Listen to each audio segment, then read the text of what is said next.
drawing parallels with a February 2020 incident at the UK's Gatwick airport involving an Airbus A321. The Air India Dreamliner was a plane that crashed soon after its takeoff. It could only gain an altitude of 625 feet, while the Airbus had at least gained an altitude of 3580 feet. The pilots of both the aircrafts had made a mayday call. The incident, which involved the Airbus, saw plane's both engines malfunction shortly after takeoff. One is wondering if that is the same case as far as this recent crash is concerned. Fortunately, the Airbus plane, though, had gained sufficient altitude and was able to make a roundabout and touch down 11 minutes after takeoff. But the people on board the Air India plane were not that lucky, as it came crashing down just 36 seconds after takeoff.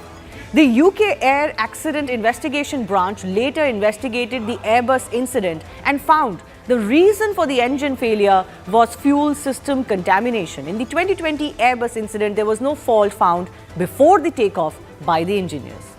Mostly, it looks like even in the case of Ahmedabad, plane lost power immediately after takeoff, and that's really the big update. The investigators have dismissed speculations, for example, around cockpit error, saying the pilots may have tried their best to gain manual control. There is no current evidence suggesting sabotage either. Air India 171 lost power shortly after takeoff is what most experts are suggesting. The altitude, though, was too low, unlike the previous incident, for RAT or the ram air turbine to generate any power and help in this situation. And that's the unfortunate part. Most experts also believe that since bird hit has been ruled out almost completely, there was an engine failure likely due to fuel contamination. The officers are also looking at technical log of the aircraft to examine whether any technical abnormalities were flagged by any of the previous captains or maintenance staff that could point to this fuel contamination theory. Now, what is this? Fuel contamination refers to the presence of undesirable substances in the fuel of the plane. These contaminants can include solids like dirt and rust, water, microbial growth, or even other incompatible fuels. The contamination can cause damage to the engines and fuel systems, and it can be actually quite deadly and fatal, which is why this is now turning out to be one of those key theories that is being looked at. Now let's also update you with the probe status of AAIB, or the Aircraft Accident Investigation Bureau in India. The AAIB has mapped terrain and objects near the crash site for possible impact clues. Distribution and pattern of the debris at the crash site is being studied in detail. Site photography and videography has already been completed. That was done on day one. Local police has also helped the investigators to record key witness statements. Two distinct but crucial components of the aircraft, the flight data recorder, the cockpit voice recorder, have already been retrieved, but this is turning out to be a challenge. We'll know more in days to come. Aircraft data, GPS logs, CCTV, surveillance devices are all being examined by the probe team. The AAIB is in touch with ATCs and radar stations to retrieve voice and data records that they may have that can be scrutinized further. So as far as this Air India crash mystery is concerned, are all signs now pointing to that double engine failure that is rare but possibly the only cause here? Also, after this crash, remember the Aviation Ministry had issued new draft rules to ensure that height of structures near airports is being followed.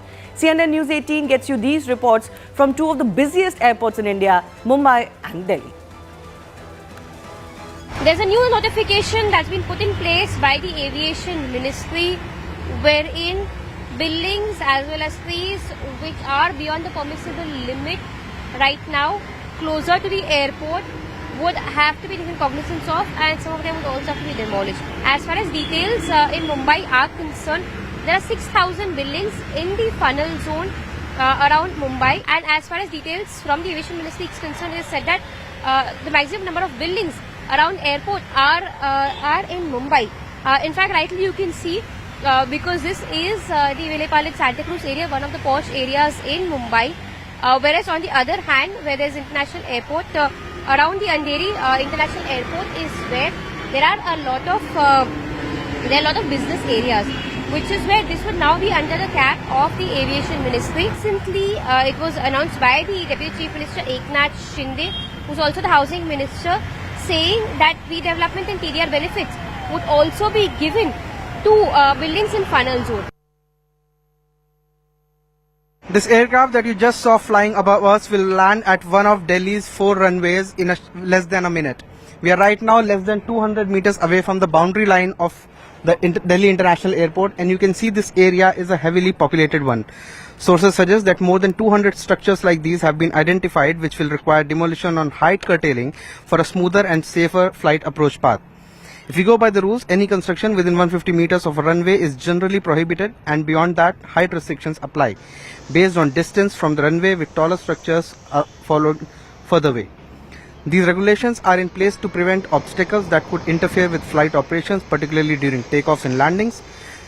Beyond 500 meters, height restrictions are gradually relaxed. But now, in the aftermath of the tragic Air India crash in Ahmedabad that claimed 270 lives, the Ministry of Civil Aviation has introduced a new set of draft regulations aimed at eliminating obstructions in the aircraft's flight path near airports. In the past, an AI building's height also had to be curtailed when the runway 2911 was being constructed at Delhi Airport.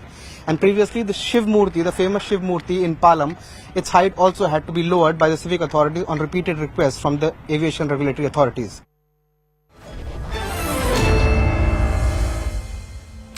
Joining me are two experts, Flight Lieutenant Meenu Wadia, who's a former pilot with Air India and founder of the Federation of Pilots Aviation, is with us. Captain Saurabh Bhatnagar is former senior commander of the A320 Air India Express as well.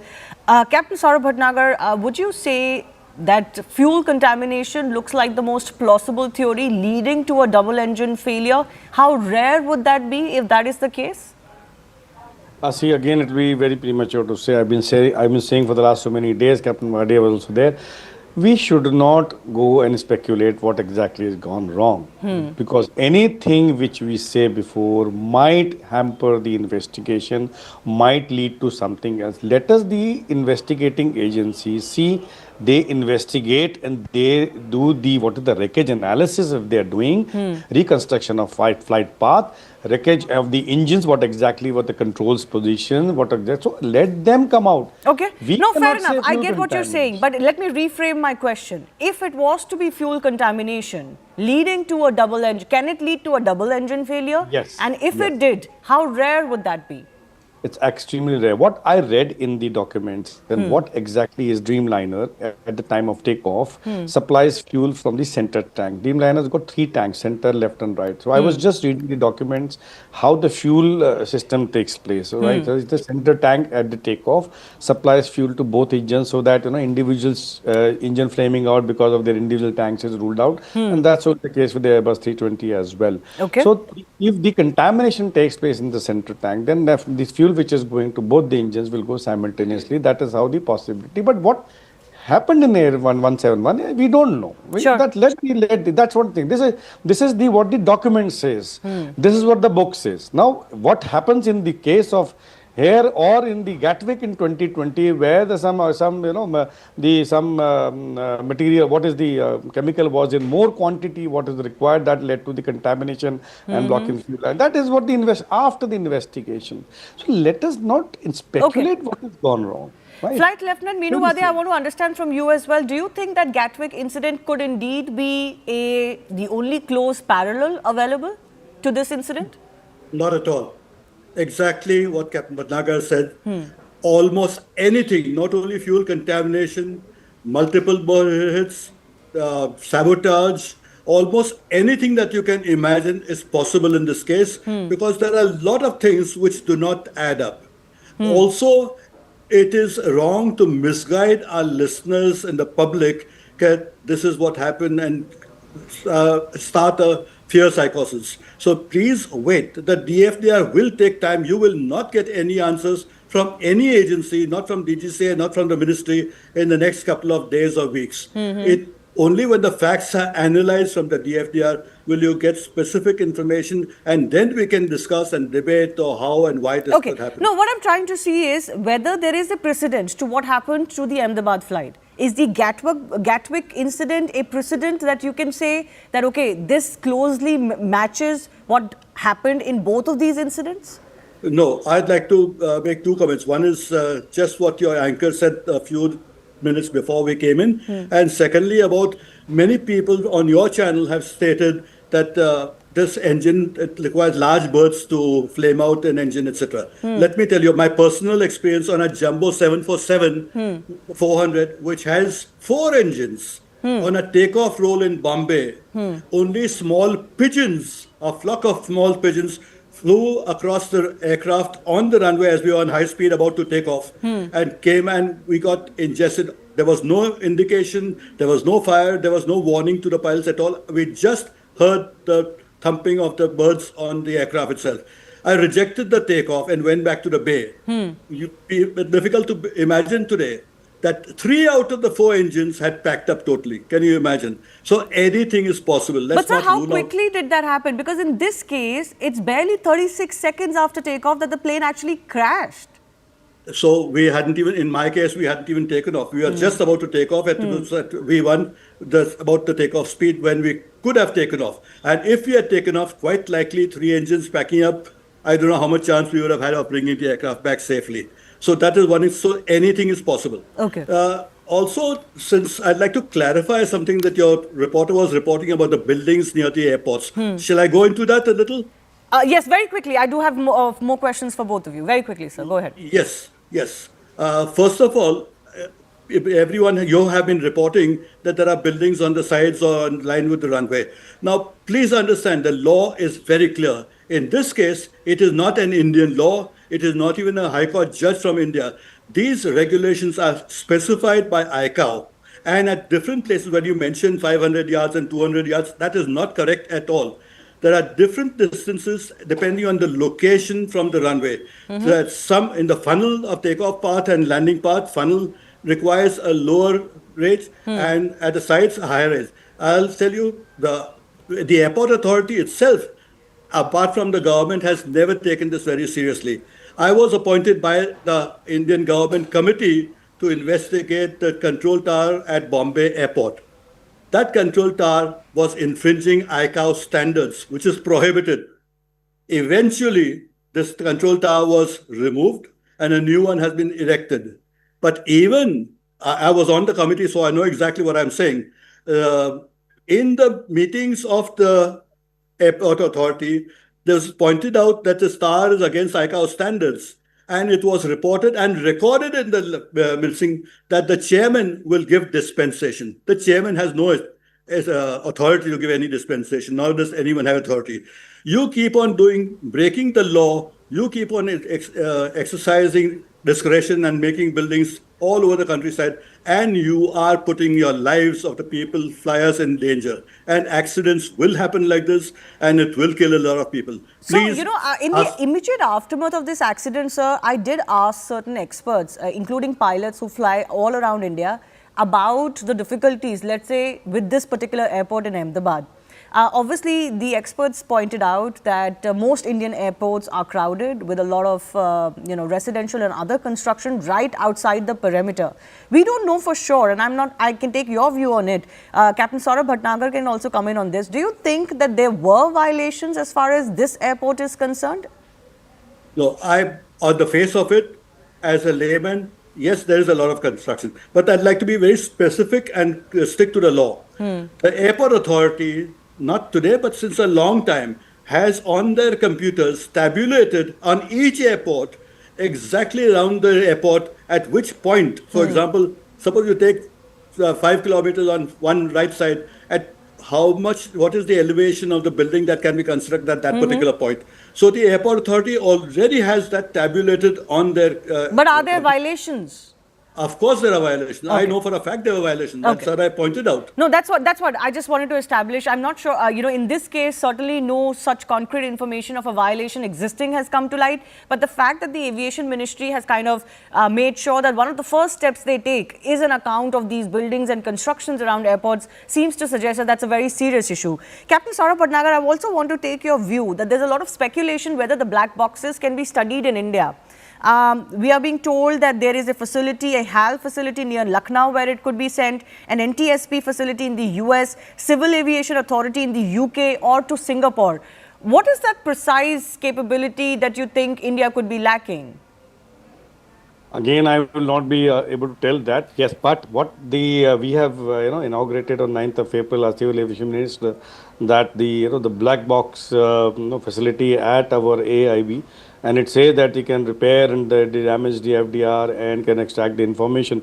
Now I also heard from the social media that government is planning to send the black boxes to Singapore or to NTSB because they have been damaged beyond so much that they have to get some forensic information, and that is lacking with us. That I also read in the social media. Now I think the government is now planning to send it to somewhere else, or now. So I am not very much aware of what exactly is the extent of the damage and what exactly the black box facility at our AIB is capable of doing that. That is, I'm not aware on that, but my take is that if you take these black boxes outside, then there has to be throughout one person from our, because the families needs answers. So this should not be that the investigation is diluted by sending them abroad, or you have some pressure to send them to US, where Boeing gets involved, everything. So it is just, main thing is that the truth should come out. That is the end of it. Yes, absolutely. And which is why a lot of attention is whether this will be decoded, decrypted in India, or it will have to be sent overseas. Flight Lieutenant Vadia sir, do you want to come in on this? Yes. There's a lot of a lot of concern why, if India has the capability, why does India not have the capability, if that is the question? I'll explain that in layman's terms. All of us use computers, right? And all of us get attachments of some files which are large or small, etc. And we download these files. Now, any old computer or some computer may not be able to download some files which are large or etc. So it is just a question of downloading the data. Now, specialists who are involved are not involved at this point in time, because it's only a laboratory which has equipped to download this data is doing the job. Whether you do it in Singapore or America or India, it still doesn't matter. They are only they are only downloading the data. However, after the data is downloaded, to interpret that requires specialists, and that requires accident analysis specialists to sit together, and that itself will take a long time. It's not a simple aspect to whatever is downloaded, you just read like a book. I understand. It has to interpret it. Do you believe the sanctity of the investigation could be hampered if the downloading happens elsewhere? No, I don't think so. That's the question some people are raising. No, I don't think so. Okay. Not at all. Okay. I also want to bring to light, another facet that has come to light is that the cockpit voice recorder usually captures 25 hours of cockpit conversations and all the other noise, radio calls, etc. But in the AI-171, this Boeing was delivered in 2014 prior to this 2021 mandate of the 25-hour CVR storage. And then, therefore, Captain Saurabh Bhatnagar, some are suggesting it could have much less hours of recording. No, it's 2 hours only. What the prior to the mandate of 2014, Yeah, 2 hours. Any aircraft which is manufactured after 2021 needs to have a 25 hours of CVR recording. Otherwise, earlier the ICAO was 25 hours for FDR and 2 hours for CVR. So now it's override. It's the last 2 hours of the recording for the CVR and last 25 hours for the FDR. So now only after this, all those aircraft which being manufactured after 2021 are mandated to have a CVR, which will have 25 hours of recording. Could that be a concern in figuring out the mystery here? Only 2 hours of recording? Not at all. Not at all. 2 hours is hell of a lot of time for this, because what you are looking at is maybe a few minutes before the at this point of crime, if they are saying that the engines have lost, so you just trying to establish what happens, reconstructing the flight path from the FDR. What are we doing basically when you download what Captain Sir has said? You download, then the people sit together to reconstruct the entire flight path, what has happened after the moment this, where you have these spikes and all these things. So 2 hours is hell of a lot of time. Okay. So we require the last 5 minutes or 10 minutes. That's what I think. Captain, Flight Lieutenant Venu Vadia, I have a final question. I have limited time. You did say that it can take a lot of time, and we know that such investigations can take up to a year. Sometimes that period is extended. But a preliminary report has to be submitted in 30 days. How much detail can that report have? What could it enlighten us with? You can get some indication almost as soon as the FDR is downloaded, whether the engine failed or it had bird hits or whatever, etc. But let me explain in a little layman's terms how complex it is. For example, a lot of data is downloaded onto this the FDR. For example, if the pilot opens throttle at what speed, at what time does he open throttle, to how much, what extent does he open throttle, to how much actually, to how many degrees it has been totally open is recorded. Along with that, you also have your aircraft rate of climb. So put it on the simulator, and with this particular weight and this particular power, if it was supposed to accelerate and reach this particular altitude, and if it has not reached that altitude, you can presume at least that the aircraft could have been overloaded. Okay. However, so a lot of data has to be interspaced, interconnected, and interpreted eventually, not by just one item itself. Understood. It's a lengthy, painstaking process, has to be done thoroughly, and it can take time. But we certainly hope that it provides answers to us as soon as possible. One, of course, the preliminary report, and then, of course, the final report. I do thank both of our guests for joining us. Moving on to the other big story we're tracking, Karnataka government's decision to increase reservation for minority communities under housing schemes has sparked strong criticism for the opposition BJP. Now, Karnataka Housing and Minority Affairs Welfare Minister Sameer Ahmed has said that the decision to up the quota from 10 to 15% in housing schemes is not a new one, as it was recommended back in 2019 during the Congress-JDS coalition government under then Chief Minister H.D. Kumaraswamy. He also added that as per the Sachar Committee report, central government already provides for a 15% reservation for minorities in housing schemes, and there was a demand to implement this at the state level. But state BJP is up in arms, calling it unconstitutional, accusing the Congress of indulging in vote bank politics. The BJP warns that the decision not only sets a dangerous precedent, but also undermines the rights of SCs, STs, OBCs and the economically weaker sections. Contrary to what Congress ministers are suggesting, there is no explicit quota for minorities in any housing scheme. Under the PM Awas Yojana right now, for example, there is no such mandate. Instead, preference is given to widows, single women, differently abled, senior citizens, transgenders, SC/STs, along with minorities. Even under the DDA, EWS and LIG schemes, while minorities are eligible under general criteria, no specific minority quota is mentioned. Priority is given to SC/STs and slum dwellers. In Tamil Nadu, monthly income ceiling criteria has been set for allotment of EWS, LIG, MIG and HIG plots, houses and flats. In Maharashtra, reservation exists for SC/STs, journalists, freedom fighters, blind or physically handicapped, amongst others, but not on the basis of religion. While in UP, schemes target again socially and economically disadvantaged groups without religion-based reservations. Freedom fighters, defense personnel, ex-servicemen, senior citizens, Divyangans eligible for quota but not on the lines of religion. Not to forget, Congress government's checkered past in Karnataka itself has been a bone of contention. In the past, Congress has faced flack, for example, for dropping charges against AIMIM leaders in hijab case, but not against Hindu students, for trying to introduce 4% quota for Muslims in tenders, the bill for which has been sent by the to the president by the governor. Congress government also allotted 1,000 crore rupees for minority colony development program alone, 150 crore for the repair and renovation of Waqf properties.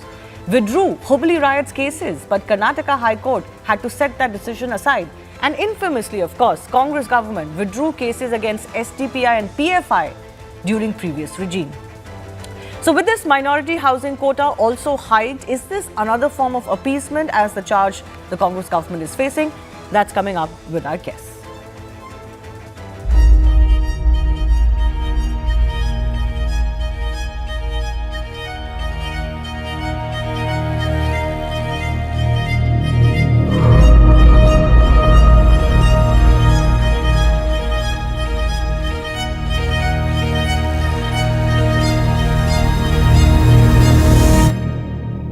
See, there is a Sachar Committee report which tells that 15% of the reservation should be given on welfare schemes to minorities.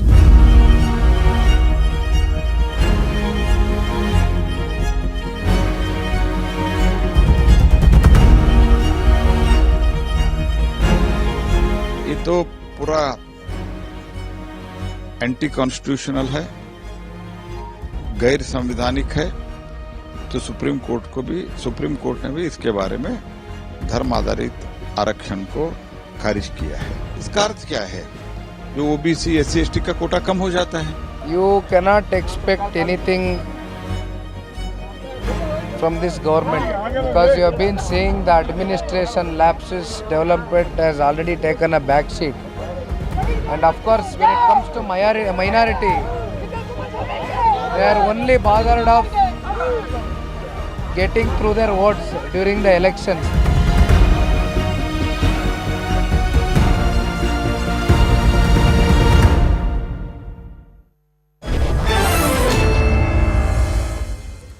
Sudha Halkai, spokesperson of Karnataka BJP, Nicol Patel, leader of the Congress party, and R.K. Upadhyay, senior journalist based in Bengaluru, both all joining us on the show. I do thank you for your time. Nicol Patel, contrary to what Karnataka ministers are suggesting, there is actually no quota in housing schemes anywhere in India. It is not mandated by the centre. All the UPA government in 2010 had suggested was that it would be ideal to have allocation that can be 15% to benefit the minority community. But that's not a quota, that's not a reservation. What justifies what the Karnataka government is trying to do today? See, firstly, I would like to quote the Ministry of Housing and Urban Affairs eligibility criteria, and it clearly states that, point number 3.4, preference under the scheme will be given to scheduled caste, scheduled tribe, minorities, and other weaker and vulnerable section of the society. Now, if the central government is having with the proposal of giving the preference, and I was not able to find out what percentage it is given to all scheduled because caste, there scheduled isn't tribe. one. But Preference doesn't mean quota. Preference, but there is a preference, and there is a structure committee report which clearly states, and everywhere there is a preference is given as per the reservation criteria as what states in the constitution. But you understand the difference between preference and reservation, right? So it's similar to that when Manmohan Singh said that preferences must be given, then at that time Bharatiya Janata Party claims that it is only for the Muslims. So over here I would like to recommend that if that statement of BJP is correct, then I would over here I would refer that Pradhan Mantri is putting in his word that preferences must be given to the minority. That means housing will be given preference first to the Muslims. That is correct? Yes, but I talked about that PM Awas Yojana that you're talking about. Very conveniently, you're only talking about minorities in that, but it actually talks about single women, it talks about widows, it talks about SC, STs, along with minorities. You can't just pick one and suggest that you're being fair to everybody else. Again, I will say that minorities consist of what? As per the definition of the constitution. I would like to know it's not only Muslims. So BJP has to clear the thought process. They are anti-Muslims and they are just focusing that. But is this reservation in Karnataka only for Muslims? It is not for Muslims. Of course it is. Your ministers have accepted that. They have said that Muslim minorities need these housing. They have even gone on to say that they are without proper housing, which is fine. If there is a demand, fair enough. But carving out a reservation is the issue. You can benefit minorities without having to carve out reservations and quotas and upping them. And saying that this is because centre has some guidelines to this effect, I think it's very misleading. But let Sudha Halkar come in. No, it's absolutely misleading. Absolutely misleading. There is no such reservation or quota guideline for religious minorities anywhere in the centre program. In Karnataka, the reservation that is being carved out is on religious lines. Please, let's not obfuscate. Please, let's not obfuscate. In Karnataka, the reservation is being carved out on religious lines. No. In Karnataka, the government has not clarified that this 15% quota is for all kinds of minorities. They have not clarified that. They have said this is for Muslim minorities. There is absolutely no ambiguity in that. So don't try to pretend that this is some central guideline that they are following. Yes, R.K. Upadhyay wants to come in. Mr. Sudha, I'm coming to you next. No, even if we take it for the chance that other minorities are also included, where are the other minorities in Karnataka? Christians is less than 1%. And where are the Buddhists or Jains? And you just claim that all of minorities have been included, but all of this goes to the Muslims. That is the whole purpose. No, he is suggesting that this is also SC, STs, that they will also get quota under this 15% reservation. I don't think that's the case at all. They have separate reservations. No. Exactly. So this whole canard. You are misinterpreting and misleading. You are I am misleading. SCs have separate quotas.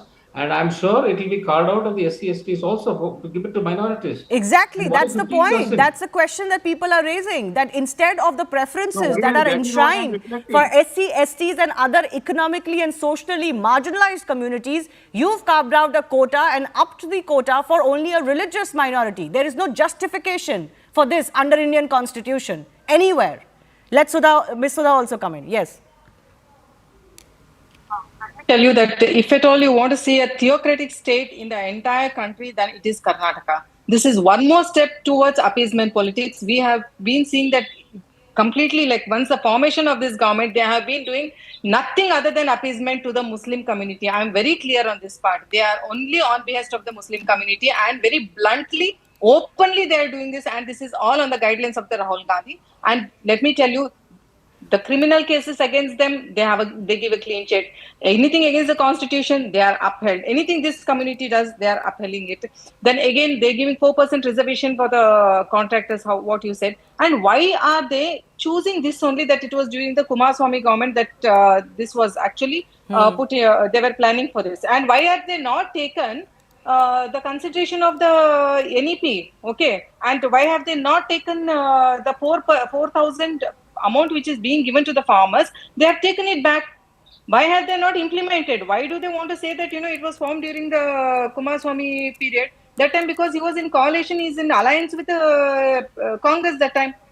Anything which is formed by the central government, they want to reject it. But when it comes anything towards the Muslims, they are going towards it. And whatever this Rajendra such a committee is there, it was formed during the UPA government. It is nothing but they have very planfully, they have implemented all their appeasement politics into, they have tried to legalize it, and they have got it. It is very much unethical and unrealistic, whatever the report has been given by this Sacha committee. And we have seen the caste census also, how they have been very biased, and they have tried to manipulate all the caste census. Okay, I want to come in here. Just one second, ma'am. Even as the BJP calls it unconstitutional, you're saying you're going to fight it legally, politically as well. I do want your comment on what Deputy Chief Minister D.K. Shivkumar has said. He has also said, while defending this division, that many housing units remain unoccupied in towns and cities. The new allocation could address both the vacancy and the need. In Mandya, for example, he has said there are 7 to 9 towers where no one has moved in. At least the minorities are willing to move in. Then what is the problem? Any problem? Sorry? Absolutely don't have any problem. But here, absolutely we don't have any problem. But here they are completely into appeasement politics. No. Why should it be? Yes, R.K. Padhyay wants to come in. Yes. What's yes, there are lots of houses which are vacant because it is shoddily built. So that is the main reason why people don't come there. But if at all you are giving it to people who want it, why restrict it to Muslims? Why don't you keep it open? Why don't you ask everybody to apply? Those who don't have a house, they should be allowed to apply. Why only minorities? So yes, Nicol Patel, please explain. Why not to everybody? Again, Why are you earmarking it just for a religious minority? You can see the BJP contradictory statement. She was just opposing the Sachar committee report, and when it comes to work amendment bill, they were advocating that UPA government had not adopted the Sachar committee report. So this is the dual face of Bharatiya Janata Party when it comes to something like this, because whenever Congress wants to do something good for the people of the Karnataka, then they will come like this. Secondly, it is open for all, I think. No, it's not open for all. Do you understand what a quota means, Nicol Patel? Nicol Patel, do you understand what a quota means? Do you understand what a reservation means? I don't understand why you want to restrict that self to only that if 100 houses are there and it is not open which for is being all. given to the farmers. I don't want to restrict. Why? I mean, I don't understand your line of defense. I'm not making the decision here. It's the Congress government in Karnataka making the decision here. That's why I want to ask you. You also accepted why self-defense only for the girls, preferences is why given, not and for if the Manmohan other Singh has given a statement Why preferences must be given over here. If Bharatiya Bharatiya Janata Party is telling that preferences is given, then it is also related to the same philosophy. That is what I want to convey. Yes, Ms. Sudha, please respond. Yes, R.K. Padhyay, I'll come to you next. Yes, Sudha. I'll give you one more example. My question is, why self-defense was given only to the Muslim girls? Why not other girls? Why it should not be implemented to all the girls of the state or other minorities? Why only to Muslim girls? 500 crores was sanctioned for that. Is this not appeasement politics? No, but Every step is taken to budget is appease around, no. you know the Karnataka budget, ma'am. What is the budget of Karnataka government? What is the budget of Karnataka government? We are not discussing. No, We that are is not not the point, discussing sir. the. Why only We are to- not Do you discussing know the the budget Karnataka of budget here. Karnataka We are government? Nicol discussing Patel, the you question ask is for why the are people, you it is carving not only out? for One Muslims. second, can all of you And just once Karnataka again, government Nicol is Patel, elected just by listen to all me. the people Just of listen to me. Karnataka. The question is why should you carve out benefits on religious minority lines? One, fundamentally unconstitutional. You understand that? Fundamentally unconstitutional. The Congress party rakes up the constitution at the drop of a hat. Unconstitutional. No religious minority is defined in the Indian constitution. Secondly, why do you give benefits only on lines of religious minorities? Open it to everybody who deserves it. BJP must approach the court of law if they are feeling that we are doing unconstitutional. Ah, very convenient. Okay, the BJP has said they will do so. One second, R.K. Upadhyay wants to come in. One second, R.K. Upadhyay. You know, the funny thing is, the Karnataka government doesn't have money for anything right now. Yes. You know, the last 2 years, so much of money has been spent on these 5 schemes that they've simply not built enough houses.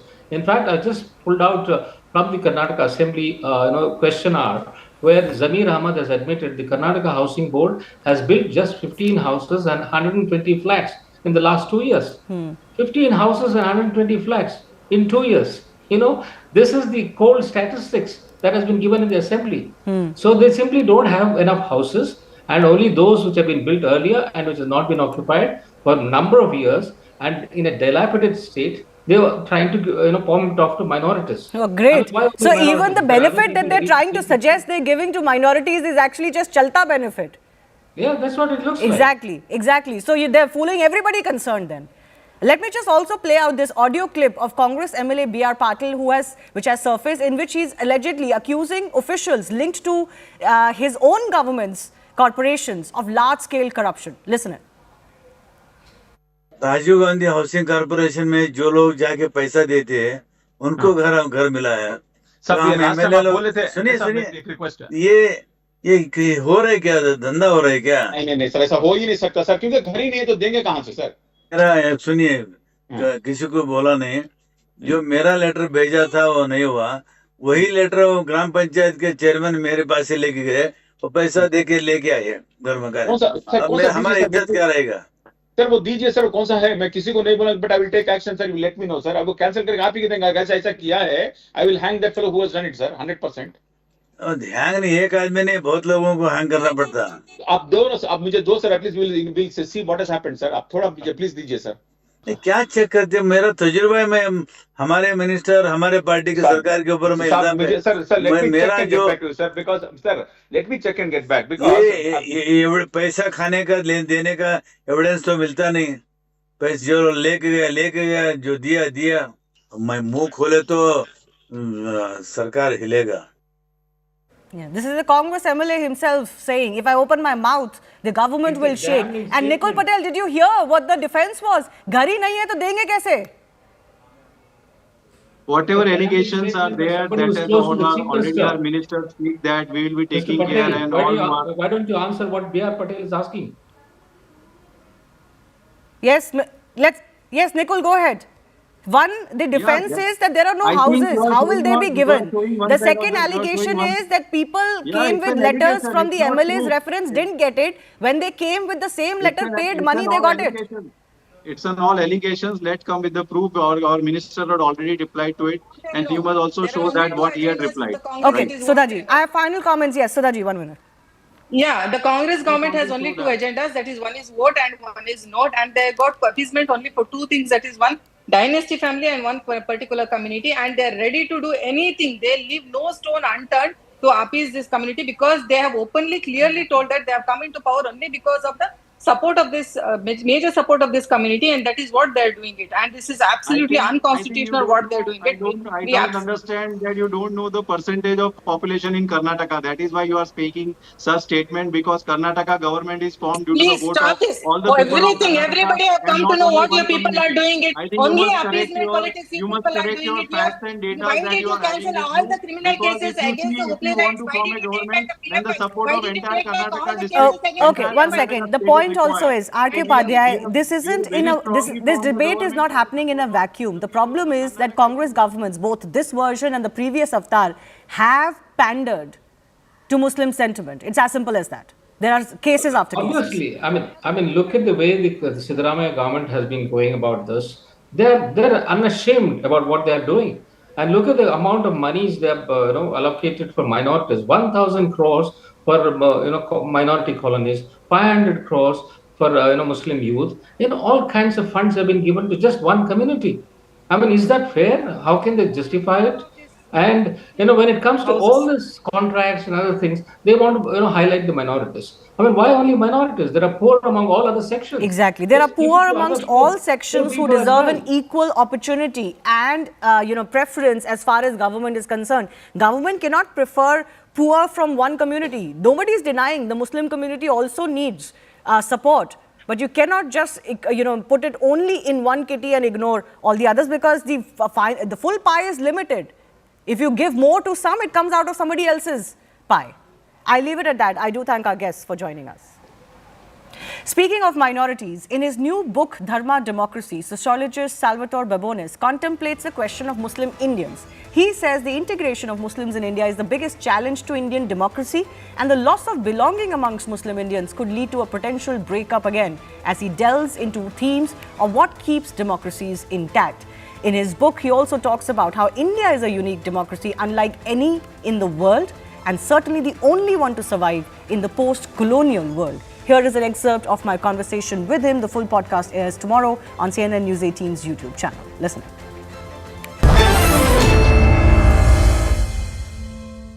Let's talk about the issue of Muslims that you've talked about in your book. You've kind of projected the integration of Muslim Indians, which you feel is incomplete, as a big issue looking forward for India, and could be crucial not just for India's unity, but even whether it continues to be a democracy. Why is that? Why do you place such great importance to that one issue in your entire book?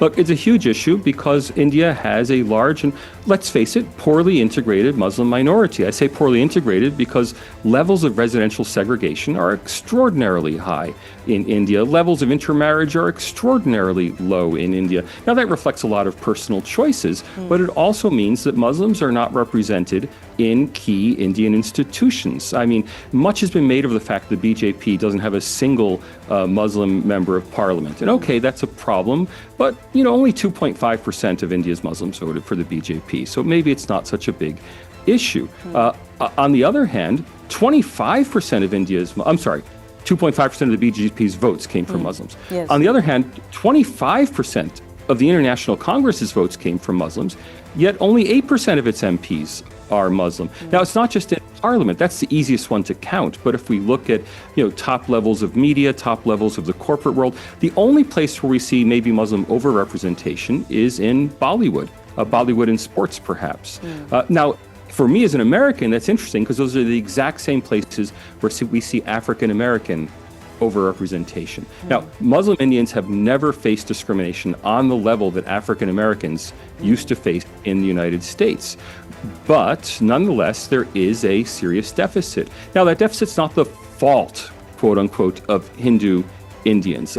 In fact, if anything, it's the fault of the Muslim League. At the time of partition, 94% of Muslim ICS and IPS officers, the Indian civil service before partition, 94% went to Pakistan, despite the fact that 50% of them, roughly, lived in areas that would become independent India, right? So the Muslim intellectual class, now, we don't have numbers for lawyers, for doctors, for philosophers, but we do have these firm numbers for Indian civil service and Indian political service officers.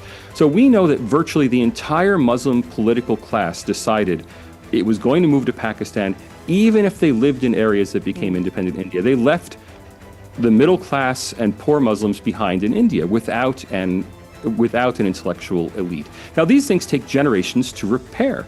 That repair has not yet happened in India. Levels of Indian administrative service applicants from Muslim households are still very low. Levels of higher education among Muslims are still very low. Now, levels of elementary education are just roughly as high as for Hindus. Levels of income are roughly as high as for Hindus. There's not a broad deficit faced by Muslims in India, and our indices of discrimination show there's very low relative levels of discrimination against Muslims in India. It's simply not there. What we do have is a legacy of partition that the political and intellectual elite of unified Muslim India pre-1947 left and went to Pakistan. But doesn't this perpetuate the partition mindset that you can only have Muslim leaders or Muslim representation that can truly be justified for Muslim population? Look, it has to start somewhere. If Hindus, so when I say responsibility, I mean that if Hindus take no special action to intentionally be more inclusive of Muslims in institutions that are Hindu dominated, not exclusively Hindu, not in any sense intentionally Hindu, that are just Hindu dominated, if no explicit effort is made, then we're going to look out 50 or 100 years and we're still going to see relative Muslim underrepresentation. That's bad for India. That's bad for that's bad for the sense of Indian Muslim belonging in India. It's bad ultimately for Indian Hindus. Now, it's not a blame. There's no one. Indian Hindus are not to blame for the fact that the Muslim intellectual families voluntarily left the country after 1947. But if anyone's going to fix it, the only people who can fix it are Hindu Indians.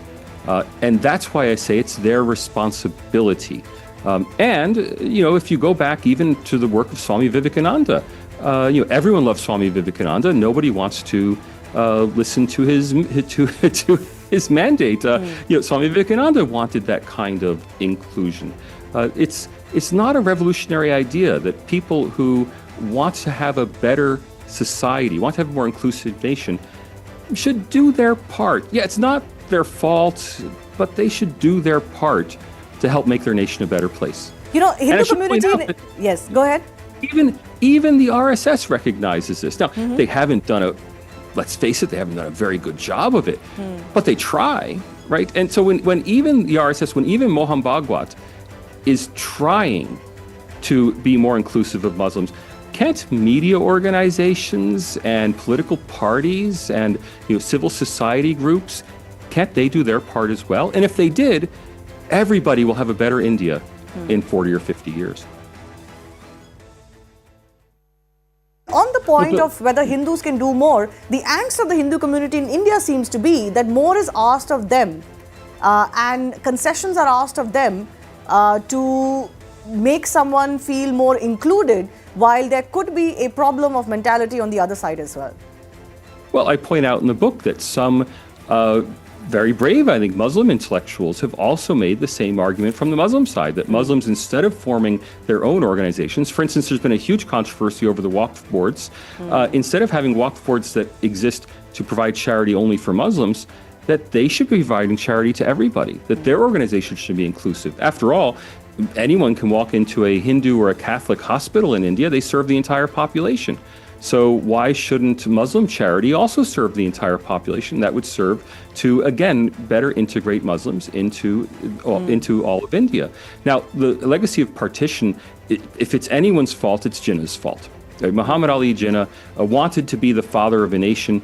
He knew that he was never going to be the father of an independent India because that was going to be Gandhi. And so the only way he could be a father of a nation was if he embraced Islamism. And even though he was a fully secular Muslim, if he embraced that Muslim identity and tried to get a Muslim basis for a country. India was partitioned, in my view, because of the ambition of one man, Muhammad Ali Jinnah. Nonetheless, India was partitioned. And that's a fact that reverberates down through to today. It reverberates down in the structure of Indian society, which was vivisected at partition and is still suffering the consequences of that separation. On the issue of a partition mentality, or sometimes the dissonance between Hindu and Muslim societies in India. You have actually mentioned the damage possibly that was done by eminent historians, or what you have called establishment historians. Establishment, yeah. Yeah, they didn't quite recognize that there was, or they tried to gloss over certain aspects of Mughal or Islamic conquest and history in India. That has become a big pain point in India. How much damage do you think that did in independent India to finally be able to reconcile with history, with actual history, and move on? Look, history should be honest, and there's nothing wrong with admitting the reality that, you know, Muslim conquerors in India treated their Hindu subjects very badly. And there's no doubt about that. The historical evidence is overwhelming. I'm not an historian, I'm not a medievalist, but just reading the accounts, there's simply no doubt that there was a extreme level of repression, temple desecration, forced conversions, conversion of temples into mosques. All of this happened. But that doesn't have to lead to bad blood today. And I use the example in the book of Native Americans in the United States. Now, the United States was literally fighting wars between white settlers and Native Americans until the 1880s. By the 1920s, when the U.S. Tomb of the Unknown Soldier was set up in the United States, a mere 30 years after the end of the Indian Wars, the greatest honor of all for martial valor was given to a Native American chief. And in fact, all the generals from France and from Britain came and paid respects to the unknown soldier, but the final item was a Native American war headdress that was put on the tomb, right, to symbolize that martial valor. Now, these were people whose parents and grandparents had literally been scalped by Indians, American Indians, not Indian Indians, who were now not only forgiving, but saying, we respect their extraordinary courage and valor. Now, in India today, it may sound crazy, but there are lots of monuments of Mughal India, and not only Mughal India, other Muslim empires that have fallen into disrepair, that are in disrepute. There's no reason why India can't valorize its Muslim past. I know that may be unpopular in today's political climate, but other countries have done it, and successful democracies have done it. How do you bring Muslims into India? The Indian national story? Well, instead of tracing the Indian national story as exclusively a Hindu story and one of Muslim repression and invasion of Hindus, tell the truth about it, that there were Muslim invasions, there was serious conflict, there was violence. Hindus won some battles, Muslims won some battles, but Muslims are great warriors, and India can recognize and put, it can have army colleges named for great Muslim warriors of the past and incorporate that into the Indian story. Now, I know it can be painful for some to have these historical memories, but if other countries can do it, and for India, it's been a much longer time since this violence, India can do it too. And that's not me trying to tell you what India should do. That's me as a professional sociologist telling you what will make India a better place in 40 or 50 years.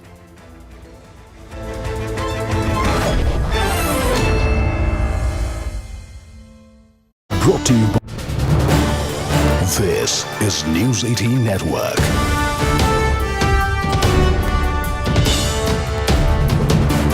India's largest news network. We're learning that Australia has suspended operations at its embassy in Tehran and told its officials and their dependents to leave Iran amid the deteriorating security situation. In a statement on Friday, the Australian Foreign Minister Penny Wong has said that the country's ambassador to Iran would stay in the region to help with Australia's response to the Iran-Israel conflict. So now Australia is getting its diplomats out of Iran in the midst of this escalating tension. This is a direct missive that's come out of Australia, where they have mentioned that the diplomats, along with their wards, their family members, are to move out of Iran along with their dependents. And this, of course, is in the wake of the deteriorating security situation. My colleague Akanksha Swaroop is with us with more details. Yes, Akanksha. Right. Griha, the Foreign Affairs Minister Penny Wong has made this announcement that it's going to be extremely difficult for Australians to leave Iran because the airspace is shut. So even though they are looking at evacuating Australians from Iran, the challenge, of course, remains the airspace. We've seen how this is also posing a trouble for air travel across the world. something that's been flagged off by Air India as far as India is also concerned. But coming to Australians, there are about 2,000 Australians in Iran and their families in Iran, and around 1,200 are in Israel who are looking at evacuations. So as we speak, it's not just Australians in Iran, but also in Israel that Australia is looking to get evacuated. They are very much aware that it is a very difficult procedure, and they are now looking at increasing the capacity to assist. But the reality on the ground is, of course, extremely unstable. We've already seen the kind of challenges that have been posed to India in the evacuation of all of those Kashmiri students. So the security situation obviously very difficult. The airspace remaining shut. We'll have to see what is the kind of assistance that the Iranian regime can provide at the moment, given that they are very much absorbed in the conflict. But what they have done is also deploy their own consular staff to Azerbaijan from Tehran. And so, there are alternate routes that are being considered. India considered the Armenian route. Australia is looking at Azerbaijan. Okay. It's the closest land crossing available to them. So this is the latest that we're learning. Thank you so much for that, Akanksha. With that, let's take a look at this next report by CNN's Fred and photojournalist Claudia Otto, as they are the first Western journalists in Tehran since the conflict with Israel began this Friday. Take a look at their ground report. We're inside the Iranian state broadcasting company, IRIB, which was hit by an Israeli airstrike a couple of days ago, and you can see the damage is absolutely massive. I'm standing in the atrium right now, but if you look around, this whole area has been completely destroyed. All of the offices, all of the technology that they have inside here, the broadcast technology, everything has been rendered pretty much useless. All right, so we're going to go inside the building now. They have told us that we need to be very careful because obviously there might still be unexploded parts of bombs in here or something like that. What we see here is the actual studio where an Iranian state TV anchor was sitting and reading the news when the strike hit. You can see here that is an anchor desk right there. And of course, when it happened, the anchor was reading the news and then all of a sudden there was a thud. The studio went black. At the beginning, she got up and left, but then later apparently came back and finished the newscast and is now being hailed as a champion of Iranian media. Some of the main bulk of the explosion must have been here because this place is absolutely charred. And if we look back over there, that actually seems to be the main part of what was the newsroom, with a lot of the desks, computers, printers, phones. You can see how much heat must have been emitted by the impact and by the explosion. The phones that they had here are molten. Here also, the keys molten, this screen, and there's actually someone's lunch still at their desk, standing here, which probably they would have been wanting to eat until they had to evacuate the building. You can see there's a spoon here that's also been melted away by this explosion. All of this is playing very big here in Iran. There's a lot of public anger that the Israelis attacked this site, and certainly the Iranians are saying that they condemn this and that there is going to be revenge for this. This is News 18 Network.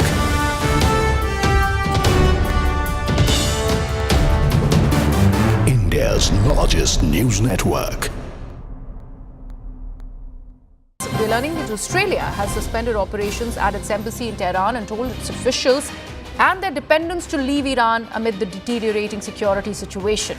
In a statement on Friday, the Australian Foreign Minister Penny Wong has said that the country's ambassador to Iran would stay in the region to help with Australia's response to the Iran-Israel conflict. So now Australia is getting its diplomats out of Iran in the midst of this escalating tension. This is a direct missive that's come out of Australia, where they have mentioned that the diplomats, along with their wards, their family members, are to move out of Iran along with their dependents. And this, of course, is in the wake of the deteriorating security situation. My colleague Akanksha Swaroop is with us.